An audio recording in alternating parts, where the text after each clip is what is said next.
अस्सलामुअलैकुम, welcome to food for business channel. Hello guys, आपके लिए लाई हूँ छोटी सी रेसिपी।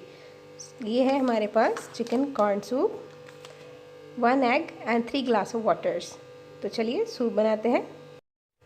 तो सबसे पहले यहाँ एक पॉट को हाई फ्लेम पे रख लेंगे और उसमें 3 ग्लास ऑफ वाटर ऐड कर देंगे।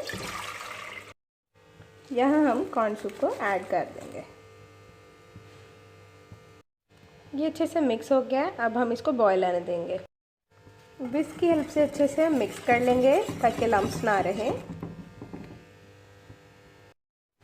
चम्मच के साथ इसकी कंसिस्टेंसी चेक करें, ये गाढ़ा होना शुरू हो गया है। अब बस थोड़ी देर तक हम इसे पकाएंगे और इसी के साथ साथ इसमें एग शामिल करेंगे।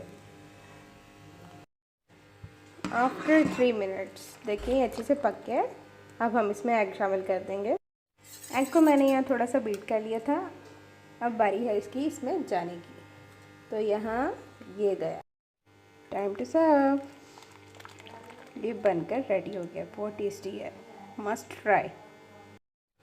Final look. So tempting, delicious. Welcome to winters. By the way, Allah Hafiz, and don't forget to subscribe my channel.